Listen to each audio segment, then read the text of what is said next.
ఈరోజు వాక్యము ప్రవక్త అయిన యెషయా గ్రంథము ఆయన చేతికి ఇయ్యబడెను. ఆయన గ్రంథమును విప్పగా, ప్రభువు ఆత్మ నా మీదనున్నది, బీదలకు సువార్త ప్రకటించుటకై ఆయన నన్ను అభిషేకించెను.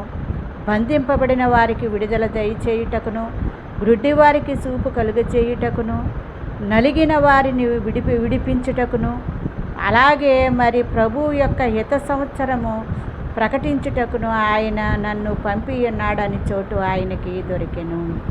యేసు ప్రభు వారి లోకానికి ఎందుకు వచ్చాడంటే, చెరలోనున్న వారిని విడిపించుటకును, బంధింపబడిన వారిని విడిపించుటకును, అలాగే గ్రుడ్డి వారికి చూపు అనుగ్రహించుటకును, అలాగే మరి ప్రభు యొక్క హిత సంవత్సరము ప్రకటించుటకును, బీదలకు సువార్త ప్రకటించుటకును ఆయన ఈ లోకానికి వచ్చి ఉన్నాడని లేఖనాలు మనకి తెల్లగా మరి సెలవిస్తున్నాయి. కాబట్టి యేసు ప్రభువారు మొదటిసారి వచ్చినప్పుడు తను 33.5 సంవత్సరాలు జీవించి 3.5 సంవత్సరాలలో సేవా పరిచర్యలలో అనేక మందిని రక్షించి మరి అనేక శిష్యులని ఏర్పాటు చేసుకొని ఈ భూలోకములో ఆయన సువార్తను స్థాపించి మరి మరణించి 3వ దినమున తిరిగి లేచి మరలా మృత్యుంజయుడిగా మరి తిరిగి తండ్రి కుడిపార్వశమునకు ఆరోహణమైపోయిన దేవుడు మరలా ఆయన పిల్లలైన వారిని తీసుకుని వెళ్ళటానికి ఆయన అతి త్వరలో 2వ రాకడలో రాబోతున్నాడు. కాబట్టి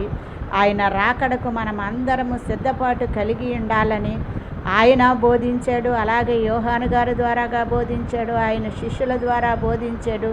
ఈనాటికి కూడా ఆయన లేఖనాలు మనకి ఏమని వివరిస్తున్నాయంటే, అతి త్వరలో ఆయన 2వ రాకడ రాబోతుంది. కాబట్టి ఆయన రాకడ సమీపముగా ఉన్నది. కాబట్టి అందరూ సిద్ధపడి ఉండాలని దేవుని లేఖనాలు సెలవిస్తున్నాయి. ఆమేన్.